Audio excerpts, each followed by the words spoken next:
Good day, everybody. I hope everybody's doing all right. Listen, I don't usually make videos like this, but I want my supporters to know exactly what's going on. And I'll be totally honest with you.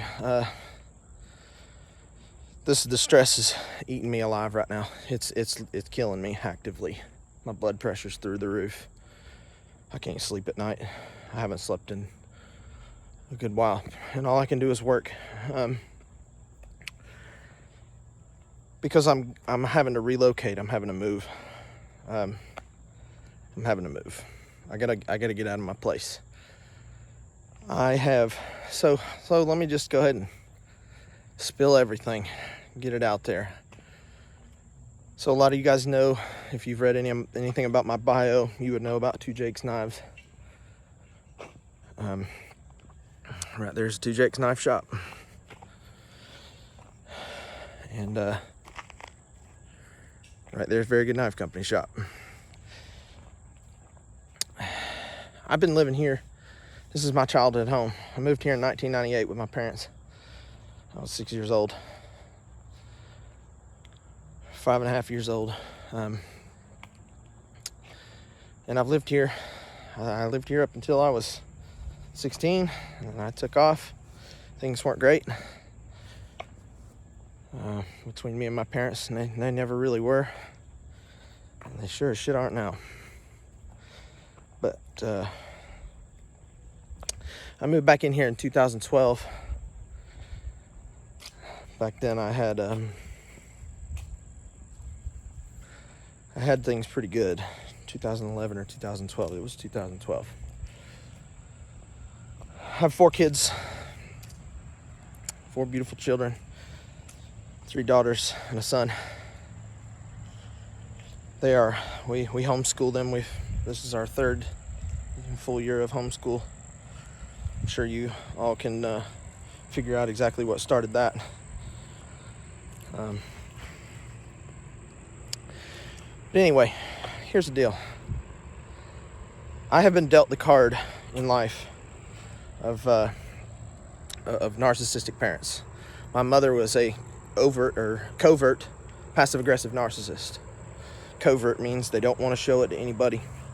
My father is an overt passive-aggressive narcissist, where he just doesn't give a shit.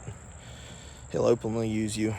He'll openly use tactics against you, like triangulation, gaslighting, coercion. One of those things is coercion. I don't want to talk about that right now. I've been coerced into staying here throughout the years. Now, when I say throughout the years, I mean excluding the past 4 years, because I've been trying to get out that long, and things have just gone downhill with the economy, and things tough with 4 kids, and at the time we've always been well taken care of because I bust my ass. I've been coerced into staying here. I've done so many damn knives for Two Jake's Knives. I did so much for my dad. And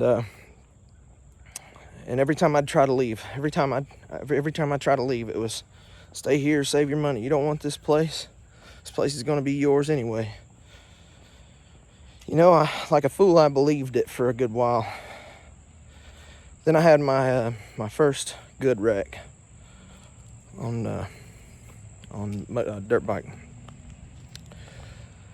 and I started to see a little bit different colors come out, and it kind of opened my eyes on things. Now, I had started to wake up to this when I started going out on the road with him. And when we first started Two Jakes, I don't know why I'm walking. I can't stop walking. When I first started Two Jakes, when we both started Two Jakes in 2009, by 2010, we were going full time. We were doing gun shows and selling knives. Anyhow, I lost my train of thought. Okay. After doing gun shows, I was pretty tired of the road, and to be honest, the gun shows just don't do it for you. There's just no money at a gun show. And it's not meant to be like that. Gun shows where you go to get deals, and that's the way it should remain. But making a living from a gun show is extremely difficult, because the name of the game there is thin margins, right? But anyhow, so the shows started to expand to art shows, bigger art shows, things like that. And then they started to expand to art shows across the country. And now I was out on that. Of course, I didn't want to leave my family. I didn't want to leave my kids. I didn't want to be away. Now that started a whole thing. When we moved in 2012, that had just barely started. We'd been doing gun shows and local shows in Georgia for a couple of years.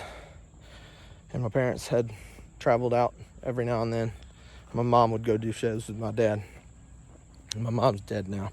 She died this year. But so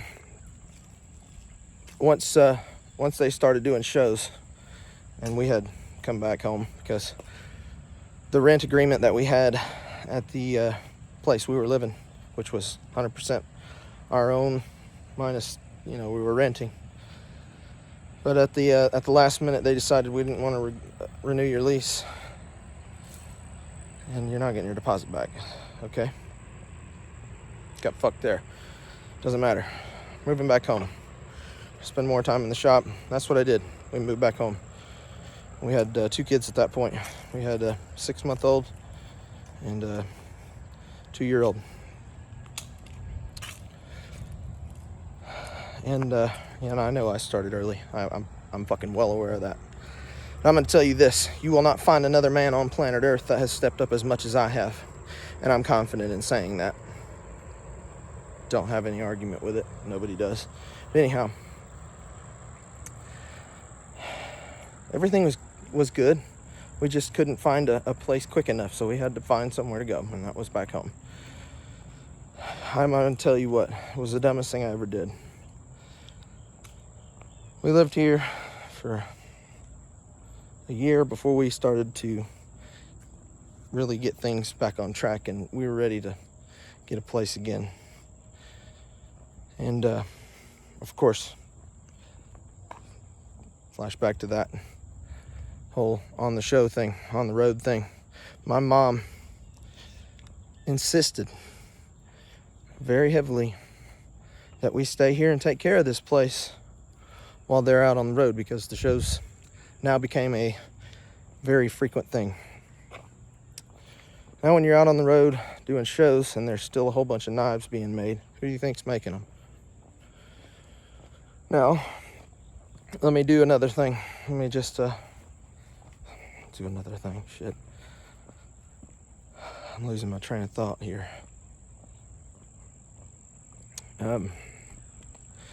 So we stayed. We did. And every year we felt like we needed to go, and we'd start to look again and try and figure things out. There for a couple of years, we kind of gave it up and just let it be. We decided that we were going to stay here. Hell, that's what we were trying to be convinced of, right? That's what you're trying to convince me to do, right? You wanted me to be comfortable here. And I got comfortable. Well, of course, a lot of things have happened over the years that have just made things so exponentially worse. And I mean exponentially worse. Tensions here have just gotten so bad. And 2020, well, 2019, 2018 sucked. But 2019 actually is when I decided I gotta make more money. So I started doing shows with Dad, because my mom had to take care of her parents who lived here in Cleveland, White County, with us. Anyhow, So she moved in over there. Dad's on the road all the time, and I mean all the damn time. And I'm telling you right now, there's not one person that can deny it, because the only people that he has left are the people that he knows out on the road. You all know where he's been, and you can't lie to my face about it. I'll tell you that. Here's the deal. When I started going out and doing shows, I started to realize why nobody actually knew who I was. It's because I was being fucking fed a bunch of shit. That's why. That's why I was being fed a bunch of shit. When I start hearing the sales pitches and all these things that exclude me, and the excuse was that in a juried show, both makers have to be there, so I can't tell them that you do much, or else you have to be there and they won't let me in. So, after a year and a half of doing shows, having made a decent amount of money, again, well, I never actually went over this. So, in the early stages of Two Jakes, I was getting paid by the blade, and then it would just depend on how much I do, and I always got my work done. I always did everything. I went above and beyond, to the point of, you guys know it, some of you know it, but working for Premium Knife Supply, Doug Metzger, who was affiliated with my dad in a lot of ways. Doug's still out there. He watches some of my stuff every now and then. I hope you're doing well, Doug. I hope you're doing well. I want you to know that I really, I appreciate it so very greatly, the opportunity that you gave me to do work for you. But anyhow, I worked for Doug while still working for Two Jakes. After working for Doug, and after trying to keep up with my dad, which I just didn't know it at the time, it was just another tactic, but anyhow.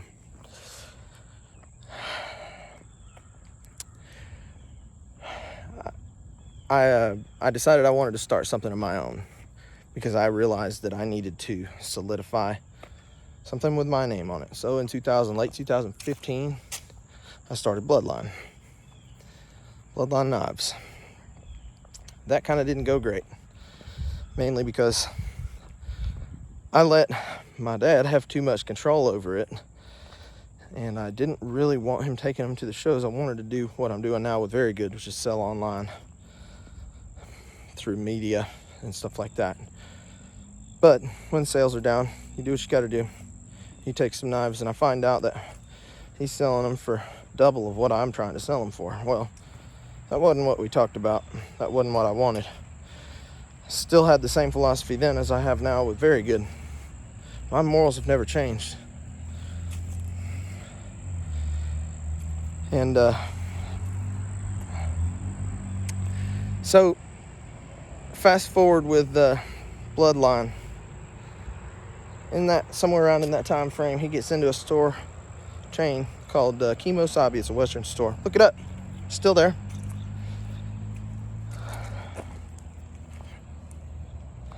All right. So he starts selling stuff in Kimosabi, and nobody can call me a liar on this, because I know, and I know the numbers. But Kimosabi marks everything up 100%, and they're not afraid to tell anybody that, but they mark up everything 100%. You want to sell at Kimosabi, you got to mark your stuff up double. We give you 50% of what it sells for. Period. That's what they sell at. Ask anyone. Ask them. Go ahead. They get half of what it sells for. So what happens is, all these prices, you can't advertise in their store, and you can't advertise stuff for them out somewhere else. They have to do it. That's just their thing. Nothing wrong with that. I'm not trying to attack Kimosabi here. What happened is, now the knives that we're selling at the shows are selling in the store for double. Now, go back to that pay thing. Let's go back to that pay thing for a minute. Remember, I was getting paid by the blade in the early stages. Well, about 2017 or 2018, he put me on salary and started paying me commission, 10% of everything that sold. Now, my stupid ass should have never taken that, but I did, because at the time, hell, 10% sounded great, and Kemosabe's sending you $15,000 checks every month, so that's an extra $1,500 every month for me. I like the sound of that. My timer's going off, my beeper, oil quenching beeper. So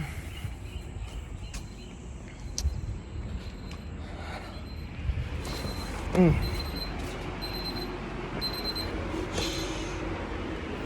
right, I gotta stay around the shop here for a minute, because I've got knives in the kiln. It's my third heat treat for the day. It's a freaking bunch for a Tuesday. Anyhow, so knives start getting sold at Kemosabe for double price. Next thing you know, the shows start dwindling because he's doing more shows at Kemosabe. And now the numbers go up. My numbers never went up. He started doing the hat knives. Some of you guys know about the hat knives, and 99% of you do not. Go to Kemosabe and look it up. Anyhow,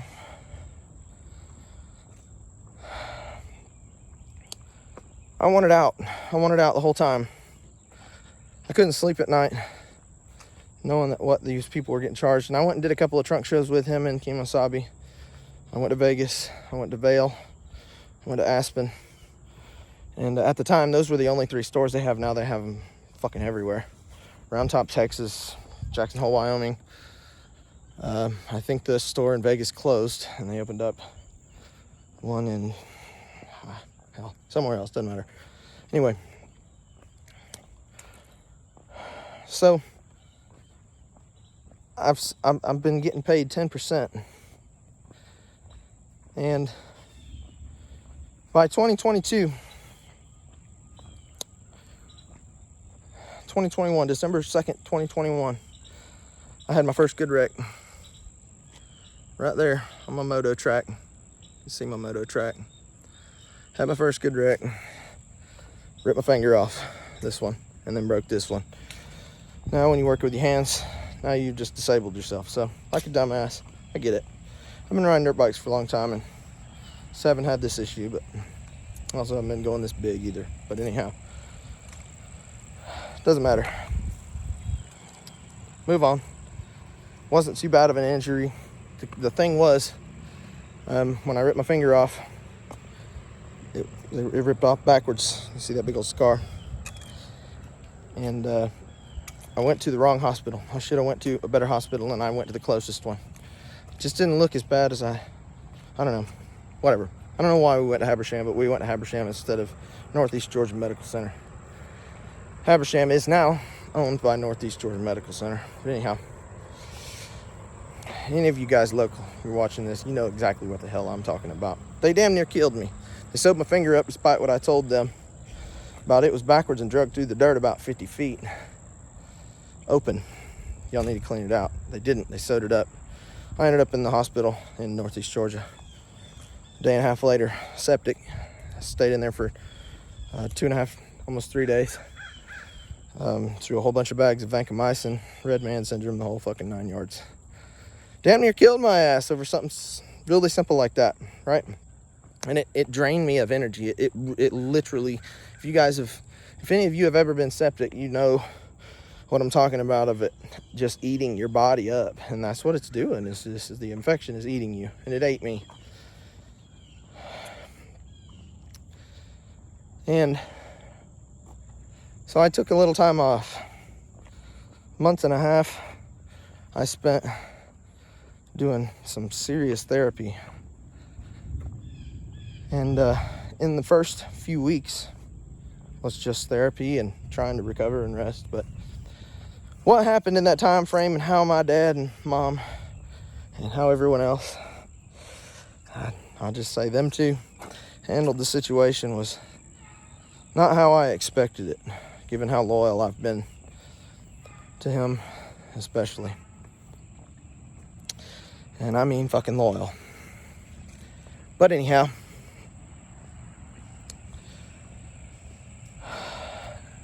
you know, I shouldn't have, but I did when I was still doing therapy with my fingers. I really, really wanted to go back to work, but I just couldn't use a grinder with open wounds and broken fingers that were very much not healed or working. Now, I decided we needed this has been a talked about thing for a long time. We need a new website for Two Jakes. So I was like, all right, I'm gonna build a new website. That's what I can do. I can be on the computer. Got another hand. I got a couple other fingers in between my broken ones, and I can do my thing with. Anyhow,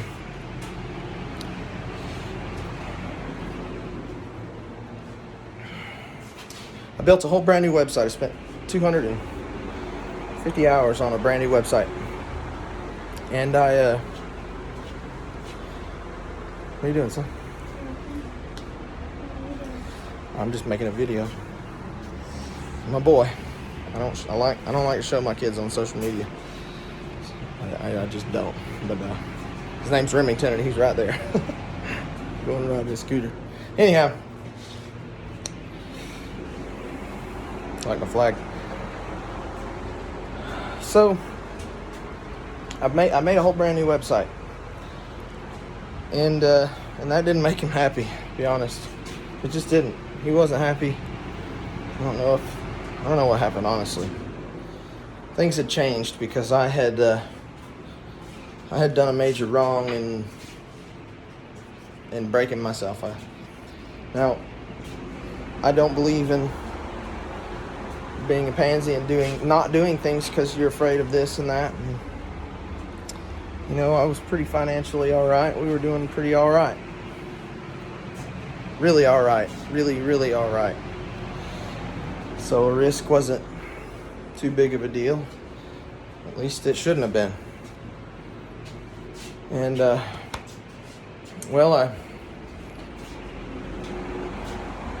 I broke myself. Doesn't matter. That's what I'm trying to say. But the dynamic, the attitude, the demeanors, everything, the energy had just changed. Everything changed. Everything changed really quick. And oil's almost there. Everything changed. And I didn't feel the same. I felt really, really unwelcomed and very outcast. So in that time, we used some triangulation tactics with some other family members. Tommy, how's it going with him now? I love you. I love you, Tommy. I'm sorry, it is the way it is, but I understand. I heard. I know. Anyhow,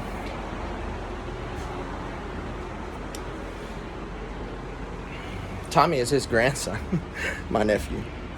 My sister's kid. He's grown now. But Dad screwed him over too and sold him a piece of crap vehicle. It's broke down now and Tommy doesn't have a car.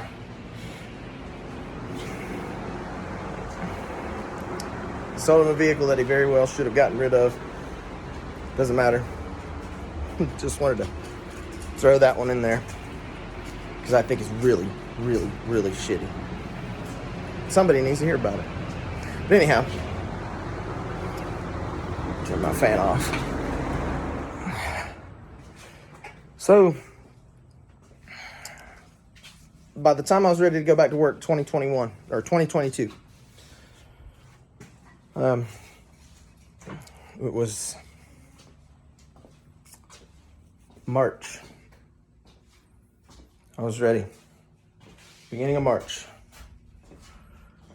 And I was ready to get back in the shop, doing other things other than grinding.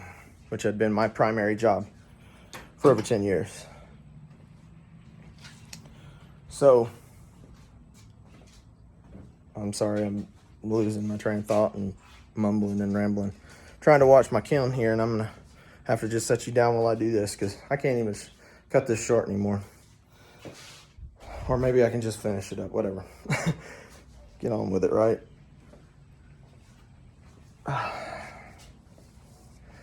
So, 2022, my dad comes back from out west, my mom and dad from out west. And he sits down, tells me what he wants to do for the summer, because he wants to take the summer off. And he said, I want to make 1,000 minis, 1,000 minis, hat knives, little hat knives, before I leave in June. I said, that's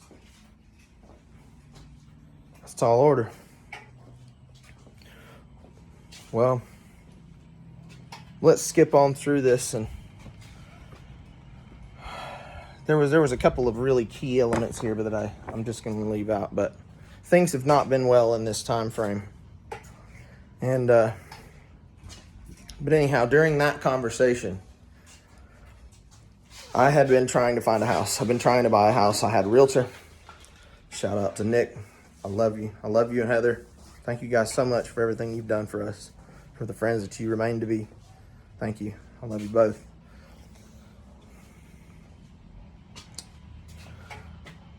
I had a realtor. I had money in my hands. I had everything lined up. Everything. And it wasn't enough for him. I offered to buy this place. I put the offer on the table, $240,000. There's a good bit of land here, and I know it's a low ball offer, but the thing was, I offered it as I just wanted my name on the deed so I had something solidified. Because I knew this shit would happen.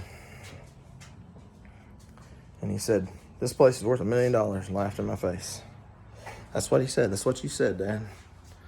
I told Aunt B, and I told everyone. Everyone. And I haven't changed.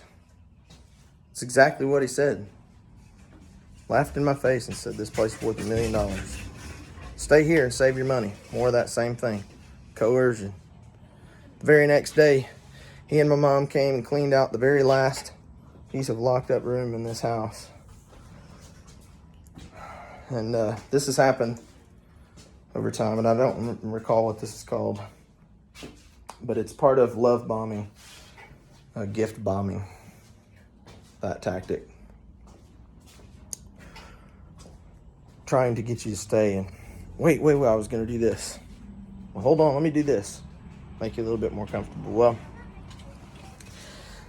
I'll be totally honest with you. That denial, just the way the whole thing went, just sent me off. It sent me completely off the damn deep end. And I just lost, I just lost touch with myself for a minute. And I kind of just wanted to do things a little differently. So, anyhow, a couple short months later, I broke both my legs. I'm riding a dirt bike right here on the motor track. I went to hit the step up, didn't hit it right. Honestly, my mind was elsewhere because it just had been. I was kind of devastated, to tell you the damn truth. Devastated. And so I wasn't with it. And I broke both of my legs. I broke both my tib and fib, multiple peeling fractures, both sides. And then I broke my tibial plateau on my right knee, type 4 tibial plateau fracture.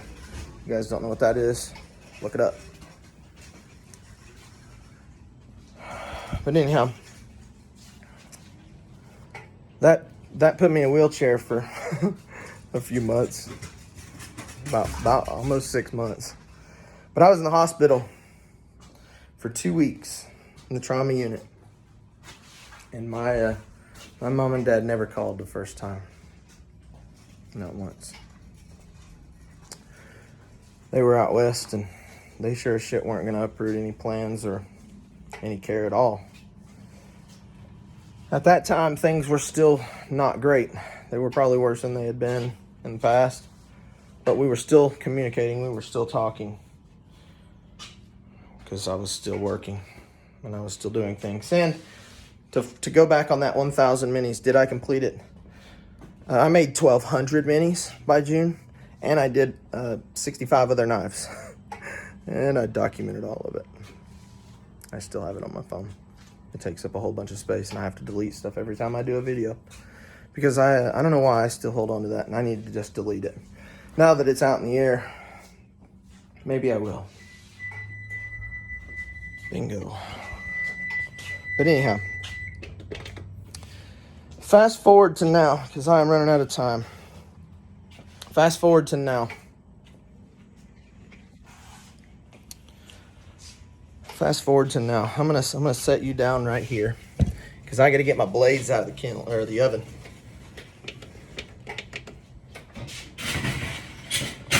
Three hawks and 4 bonefish. ADCRV2.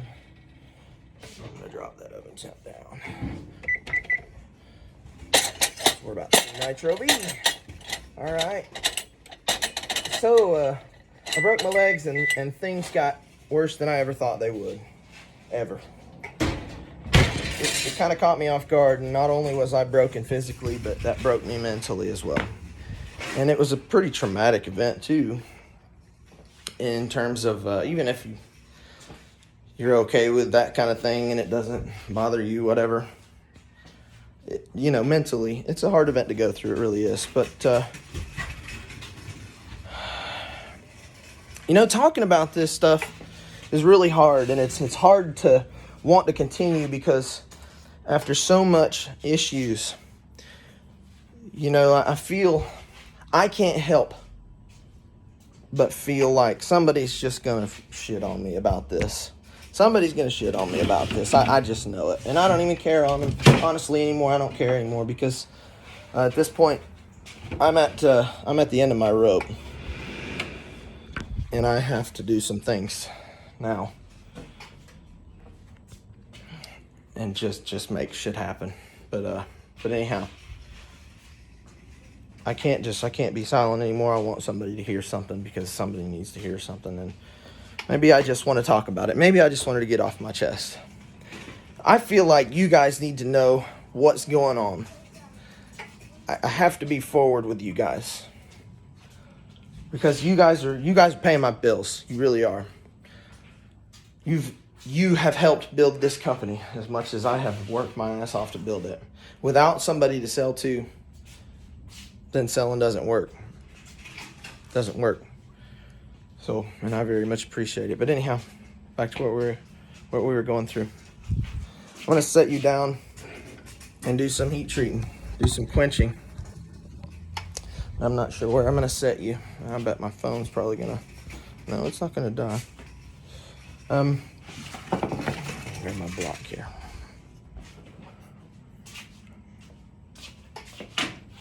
So,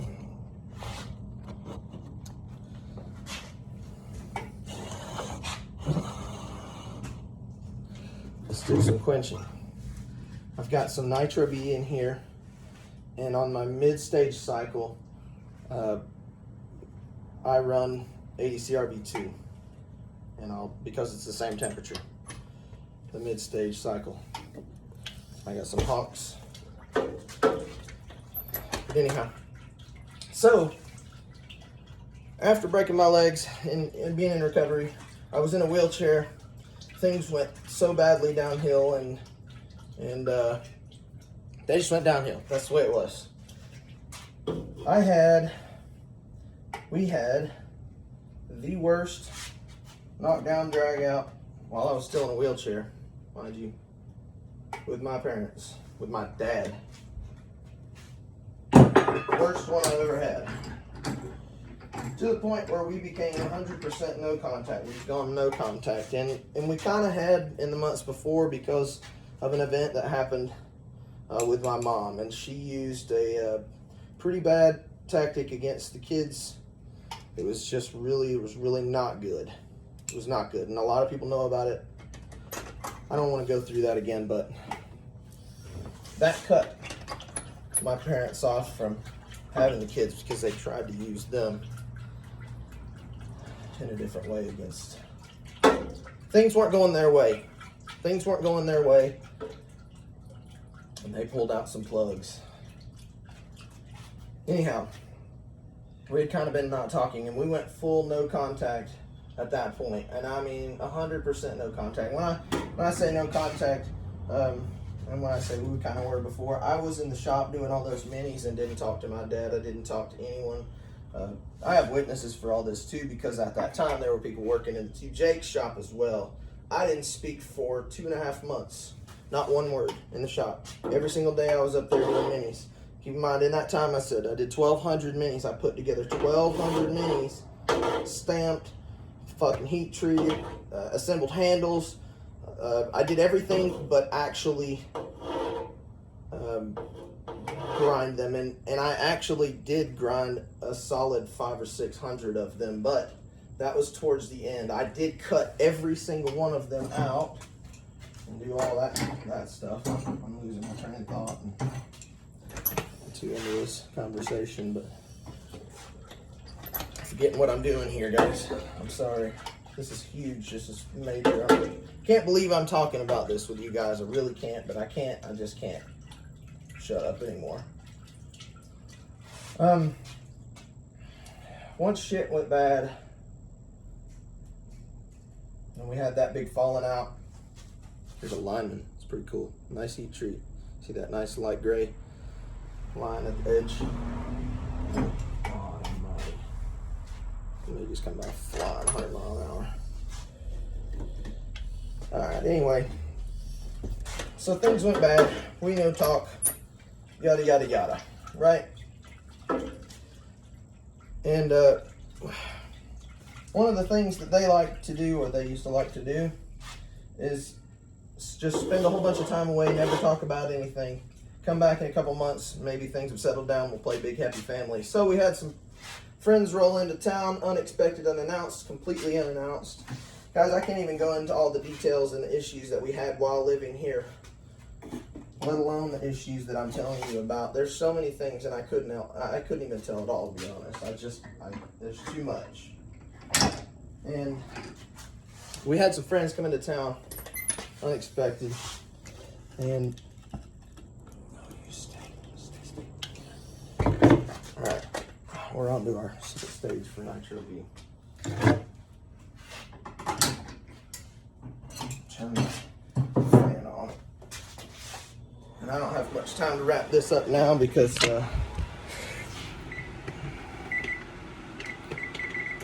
once this Nitro V is ready, then I have to go and do it, and you're not going to be able to hear anything for a solid 5 or 10 minutes. But anyhow, got a little bit of time to finish this up. So, some friends rolled into town unexpected, and then my parents rolled into town, and I was still in a wheelchair, but I was doing some heavy therapy, and I was standing, and I had just started to take my first few steps. I want to shout out to the physical therapist that got me through all this, Caleb. I love you, Caleb, and I very much appreciate the help. I hope you see this. I hope you don't, actually, because this is absolutely just ridiculous. A bunch of bull crap that's just going on. I'm not sure that anybody even wants to hear this. Again, like I said, I self-destruct on myself. I self-destruct because I feel like nobody wants to hear this crap. And my issue is that I haven't talked about it. That's my issue, and I need to talk about it. So I'm talking about it. But anyhow,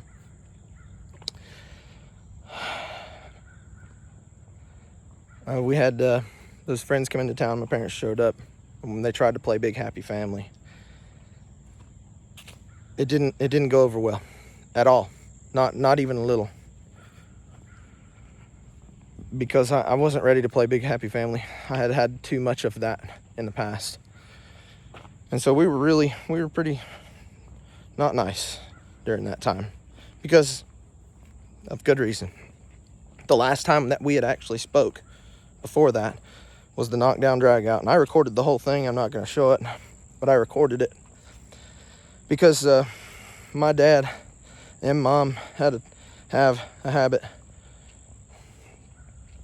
of saying things and my word against your word kind of thing. So I started recording things. I started recording what I was doing at work. I started recording every day, every single day that I was in the shop. I was recording what I was doing, exactly what I did, how much I did, because, well, I was being lied about. I was being, it's called projection. It's another tactic. It's what's happening to the United States right now. We're being run by a bunch of narcissists. But anyhow, I didn't say that, you said that. I wanted to do what you're doing now. It was my idea, kind of thing, whatever. Anyhow, so the projection was pretty unreal at that point. And, the slander, just the way that I was being spoken about to people was evident in the way that the people that those people, when I would talk to them, to the point that I had a major knockdown drag out with my dad's sister, Aunt B. Aunt B, if you're watching, fuck you.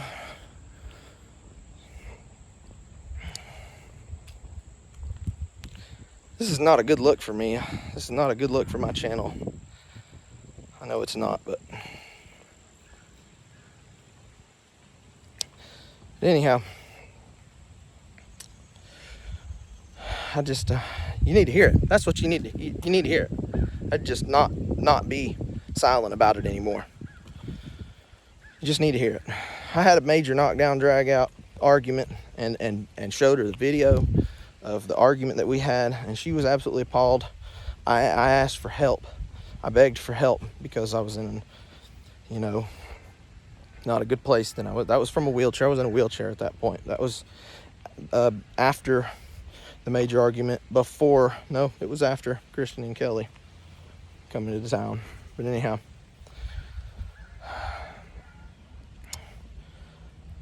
nothing happened. It was I need to say something to him. You're right. He's not doing this right, and this is wrong. And nothing ever happened. And I don't know the whole story, but I do know this. I still got treated like shit from her and many other members of the family because I just wasn't doing right by him in his eyes. Because I had taken away his source of income. Me. I was his source of income. I made 90% of the knives from 2 Jakes. 90%. Challenge me on it. Where are you at now? Who's making more knives now? Tell me, Kimosabi, if you're going to call me out on being falsified on that, tell me. While he's at the store out there getting boxes of brand new knives in the mail, who's making those knives? Who was making those knives? Can you tell me that? There's your answer. But anyhow, I can't believe we've gone this deep. I can't believe. Somebody's listening. Somebody's laughing. This is probably going to ruin my ass. Anyhow.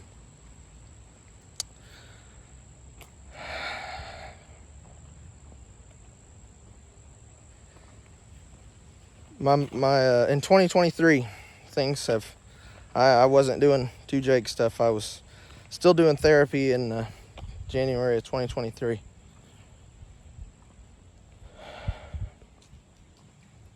January of 2023. And I had done quit. Decided I was done. I'm never doing work for you again. And so while I was in my wheelchair, I didn't have a whole lot to do but think and try and just exist and get better. And I started to record some things, some predictions about what I thought would happen. And I predicted this. I predicted this would happen. But I also predicted what he would say when he finally came back. And in December, he came back. Months and months had passed. No talk, no nothing. Still, we were in a bad place. Couldn't look at each other. I couldn't look at him. Kind of still can't. It's really, really difficult. And I know you don't get his side of the story. Maybe he'll make a damn video calling me a piece of shit and all. Whatever. But, well, the thing is,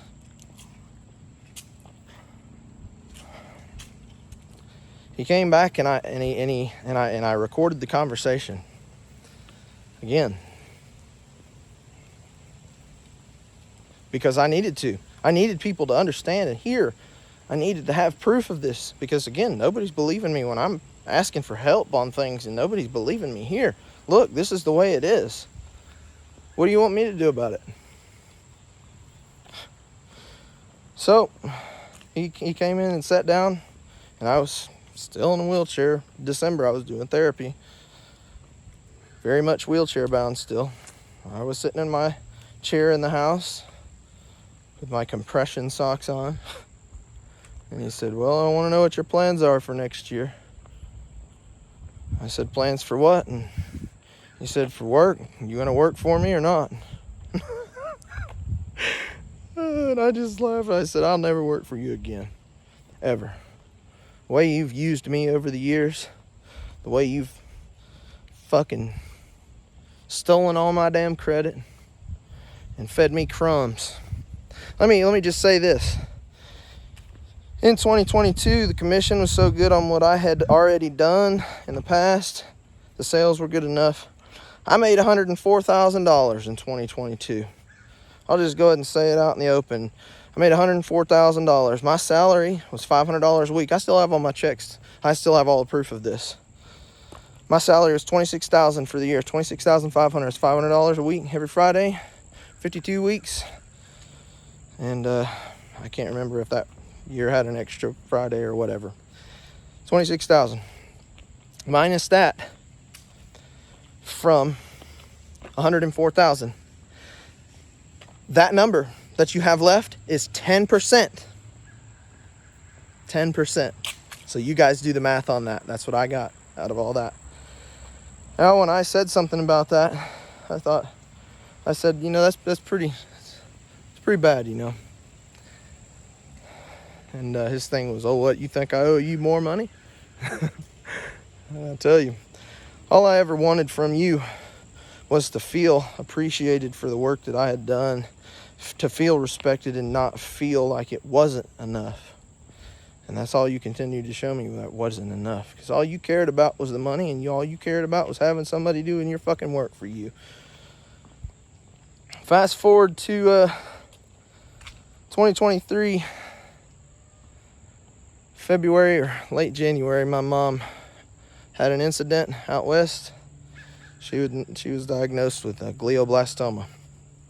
Had a major lime-sized mass in her head, in her brain. They got her to Salt Lake City, had it all tore out. Thing about glioblastoma is when it's in there and you cut on it, it just comes back twice as bad. So, you guys know all the story from March and April of 2023. That's Very Good Knife Company time. That's the time. About February, I decided, when I was back on my feet, starting to get really fully back on my feet and be normal again from the accident. I wanted to do something on my own, and honestly, the only thing that I knew for so long was knives. That's all I could say. It's all I could do. So I decided I'm going to cut myself out of that shop. I'm going to go get everything that is mine and take my 10% of this damn business, since that's all I'm worth. Love you. Please be careful. Just going to the post office to take out some orders here in Remington. Oh, another thing. Yesterday, my vehicle, my Suburban, had to be towed home. It's in limp mode.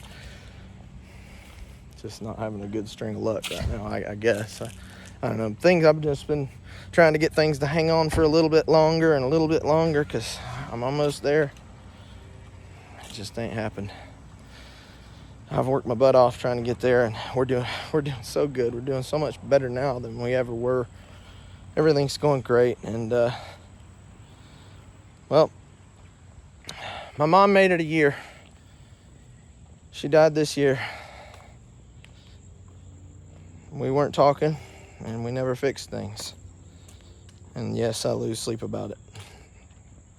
That's all I'm gonna say. But we have continued to be no contact, and he has just not been here. He ain't been here at all. He's been selling knives that he still has in store, on hand. Still has a whole bunch of knives to sell. And he just ain't been here. Been doing minis. And last I hear, he dropped every penny that he has on a house in Colorado, which was the plan all along, and we knew that. We knew when he was gonna go. He was gonna go back out west. That's what he does. He's a runner. Ran from my siblings, my sisters, for 13 years. 13 years. Ask them about that. But you know, that's all water under the bridge. It all got cleared up. Spent a lifetime doing better. Then he goes and does the same fucking thing now, huh? Just abandon everyone and say, hell with you. Taking my money and my pile of gold. And you know, for years I tried everyone, all his friends, everyone around him. You know, Jake, you can't take it with you. When you go, you gotta stop and enjoy life a little bit. So the other day ago, a couple Sundays ago, I gotta wrap this up because we're at a damn hour here, and I got stuff to do. Can't believe I've walked and talked this much. My knees hurting, my legs are hurting from walking so much. This is what I've been doing for a couple weeks now, is pacing. He came down from the shop, locked the chain up, and came in my shop. Right there, that's my shop. Very good knife company. And he said, well, just want to let you know I'm selling the place. I can't take care of it anymore. Now, all these years he coerced me into staying with the promise of this place. And now I realize I'm not totally blameless here. And I want you guys to know that I have done so much to prepare myself for this, because I knew and I predicted this was going to happen. But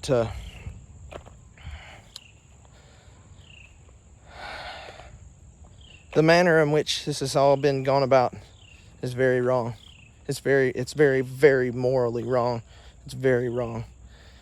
And he doesn't have to deal with it, because hell, he's gone out doing something else. He's out. Here, I'll give you another example. My oldest daughter is going to be 15 this year in December. That was my grandma's car right there. My mom had that. So he came by and he said, Jovi, we'll give you a grandma's car. I'm going to give you grandma's car. You need something to drive, I'm going to give it to you. Now, we don't take anything from him, because if you borrow from a narcissist, they'll use it in every way against you. Last time I borrowed from him was against my wanting to. We had to get this van because my Suburban that just crapped out again yesterday was on the fritz. This was 4 years ago, 3.5 years ago. I was so close to having the money to go and buy another van, a new van, a new family car, something new and reliable. I was so close. I was 2 weeks away from having the money. I was doing good. He insisted. He shoved the money in my face and said, you're going to take it. Took me out to, we went out to somewhere and got a Dodge Grand Caravan, 2015. Had 50,000 miles on it, whatever. Put $5,000 down on it. And 2 weeks later, I paid him back $5,000 cash in full. Every single penny. And he was very unhappy about it. You know why? Because now he didn't have any leverage against me. And that's the way he'd been using me. And, you know, once you catch on to those things, then you do a little bit different. And I did.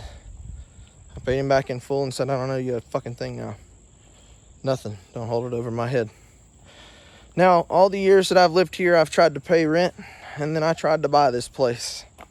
Just told you that. I've done everything I can to put my money where my mouth is, and in truth, it was never about that. It was about the control. That's what it was about.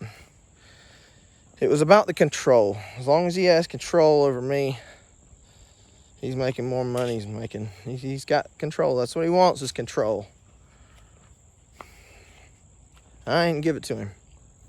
That's why I've been doing my own thing. And I'm going to continue to do my own thing. And I want you guys to know, he don't have anything to do with Very Good Knife Company. Nothing. It's my LLC. It's a real thing. It's my business, my company. But I wanted you guys to know all this stuff. And why is it important? Because if I have to move out of this house, then that means I have to move out of that shop. And that means I have to find somewhere else to either get a shop, rent a shop, whatever I have to do, or find another form of work. Now I'm going to tell you this. It dawned on me Monday, as soon as he started talking, when he came in the shop. Now that Monday, you can go back and look. That Sunday before, this was a couple weeks ago, was the day that I was talking about how good we were doing, and I just got a laser engraver, and that was one of the biggest things that he wanted, was a laser engraver. Now, things I've learned over the years about a narcissist, if they can't have what they want that you're getting, if they can't have it, if they can't have it, then you can't have it either. So they're gonna try and spoil it for you somehow. The very next day, he showed up here. The very next morning, he showed up here to tell me he's selling this place out from under me.